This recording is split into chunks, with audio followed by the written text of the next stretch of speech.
Hello, welcome to Dungeon Dwellers Podcast. I'm your host, Justin. Today's our latest movie review for Fantasy Month. Today we're reviewing the 1982 fantasy adventure movie, The Sword and the Sorcerer, directed by Albert Pyun, starring Lee Horsley as Talon, Kathleen Beller as Alana, Simon McCorindale as Mika, George Maharis as Michele, and Richard Lynch as Cromwell. So this movie, and there's also a sorcerer called played by Richard Knoll as Suzia. It's spelled S-I-A. So reason why I'm reviewing this movie is because the posters look cool and it had Richard Lynch in it, who's supposed to be kind of like an underrated actor in the B-movie scene. He played the villain in Invasion USA, which is a Roger Corman action movie with what's what's the one actor's name? Oh my god. I don't watch a lot of shitty action movies, I can tell you. Chuck Norris is in that, stars that movie. I actually knew a guy in high school who was a huge Chuck Norris fan. I was more of a Jean-Claude Van Damme, Arnold Schwarzenegger kind of guy. I like my action stars that have European accents, but have like characters with American names. So the story of this movie it's very similar to Hawk the Slayer, and there's even like Hawk the Slayer had one magic sword. This movie has two magic swords. The Sky Sword, which is wielded by our main character Talon, which is it looks like this big piece of shit. It's like three swords stacked together.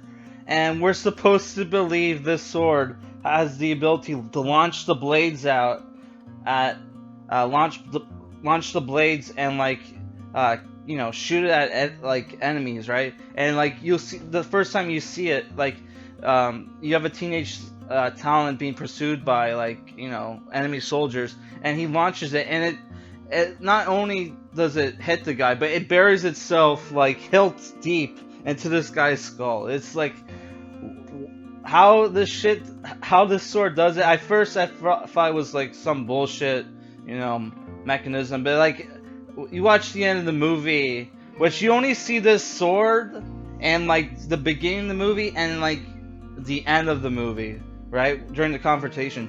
During the confrontation, it becomes clear that the sword's magic, because it's like a sword like this would be a free bladed sword like that's stacked on top of each other would honestly only be good for like stabbing foes. You wouldn't be able to cut with it at all, but like you see at the end of the movie that it's magic. Like he swings it at a bunch of foes and like destroys all their swords and shit, and it's covered in blood.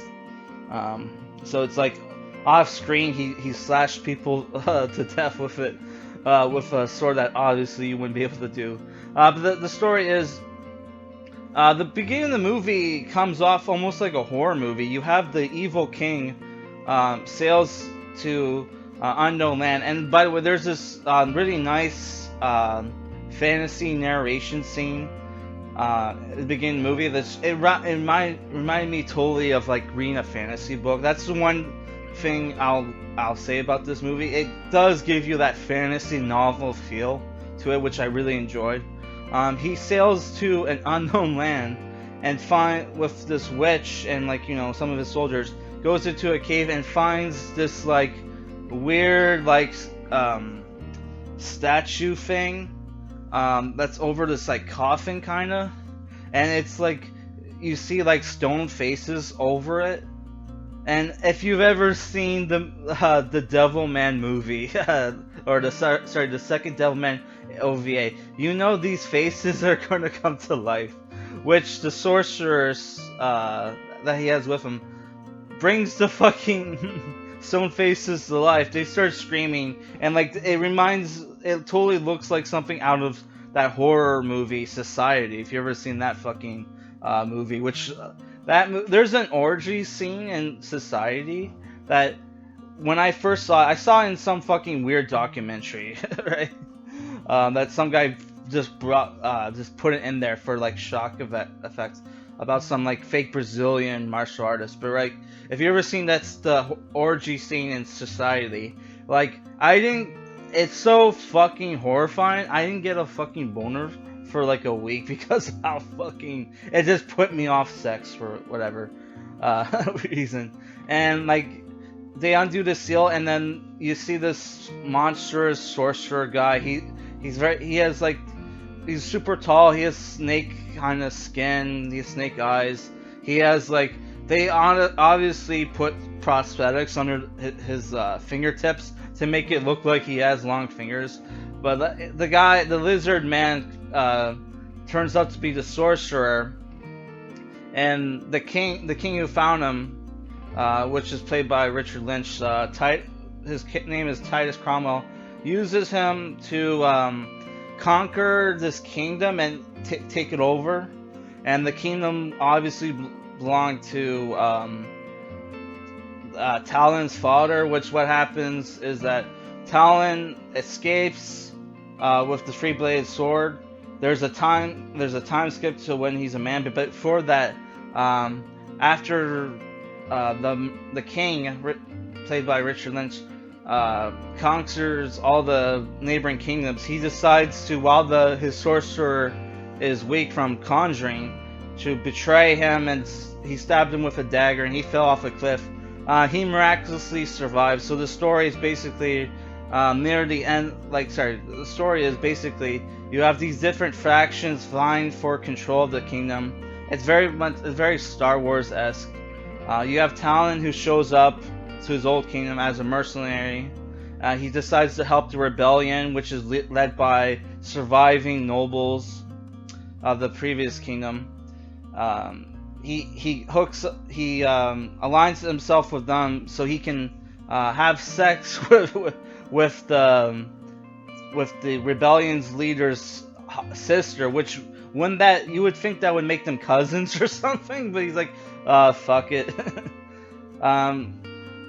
Ends up getting captured, and you have this whole like they totally rip off like Conan, where he gets crucified, and at the end of the movie they're setting up for this red wedding kind of scenario where all this neighboring kingdoms that are supposed to be part of a treaty with the kingdom of Titus Cromwell, but Titus Cromwell obviously is going to betray them, but because I should also mention like Talon is crucified and like is kept in the same chamber where they're all feasting and having the wedding. So because Talon, who while he was exiled, became this huge mercenary, helped build kingdoms and shit, everybody decides to help Talon. So you have this huge fight. At the end of the movie, he looks like he looks like Conan the Barbarian. He's like shirtless, covered in sweat. He has a little loincloth. So it's like that's why this movie gets compared with Conan the Barbarian, right? And you also get the reveal of like one of the characters in the movie turns out to secretly be the sorcerer. So you have this freeway duel at the end between the sorcerer, the evil king, and Talon, where like the evil king also has this magic sword. It looks very much like if you ever played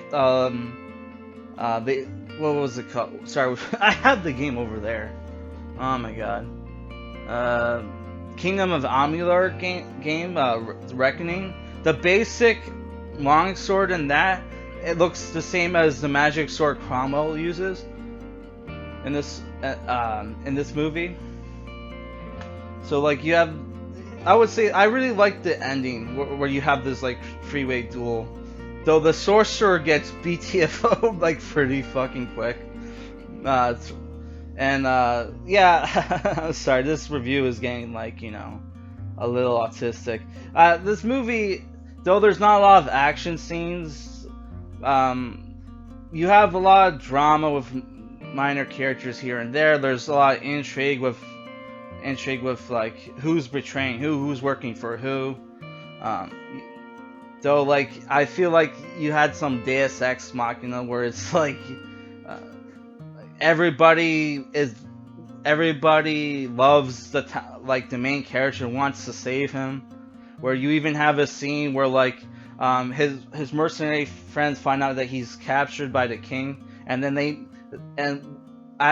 when they're at a whorehouse and they sailors overhear him. His second man talking with some chick he rescued from the castle. So like they hear him. They want to save Talon too because there was a point in time when Talon saved them when he was a pirate or whatever. So they all go to the fucking castle and all end up getting locked up. But they're freed by members of the king's like harem. Who there's like one scene where like when like Talon is running around the castle, running away from the king's men, where he runs into the harem, kisses one of the girls, and we're supposed to believe like these girls, after that one brief moment that they were together, they're willing to risk their lives to save this guy they barely know, who they think is just a barbarian. So that was a little Deus Ex Machina to me, but I don't know. I really enjoyed this movie. After the second half, it gets a little boring. I do like that fact that during some of the kills, you get these cool gore shots that you would see like in horror movies. I love when they do that shit.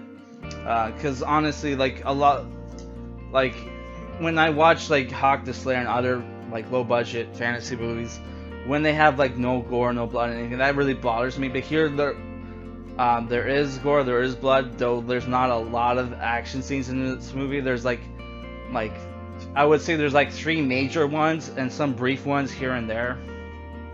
I wasn't a fan of the score of the movie. I thought didn't really fit the tone of the film. And there's also the scene when like I mentioned, Talon's running around the castle, where it plays like this Indiana Jones like song, which that really irked me. I'm not a huge fan of Indiana Jones. I never liked that series as a kid, and I don't like it now. I tried several times. I just don't like Steven Spielberg movies, even before I found out that he's potentially, a pedophile, which who the fuck knows. Check out Jamie Deluxe video on Steven Spielberg if you haven't. So I don't know. I really like this movie. Apparently, there was the movie sequel base at the end of the movie, telling everybody to check out the next movie, Tales of the Ancient Empire, which did eventually get made, but only got made like almost like 3 decades later. It came out 2010, stars like Kevin Sorbo, which it totally looks really shitty. And like this movie made like almost 40 million, so you think they would have made a sequel, but right away, but they didn't. And like it has like half the rating on IMDb. This movie has like a 5.5. The sequel has 2.4 out of 10. Like, what was even the rating? Oh my god. It looks like such a piece of shit. Is Michael Pear who I think he is? Streets of... Oh, no, I thought he was the guy from Beyond, that Canadian actor. Never mind, that's the guy from, like, Star Hunter. That piece of shit sci-fi show. So I'm giving this movie a 6 out of 10. I really enjoyed it, despite, the fact that it was kind of boring at times, but I thought Lee Horsley as the main character and Richard Lynch as the villain and the special effects here and there saved the movie. Alright, peace.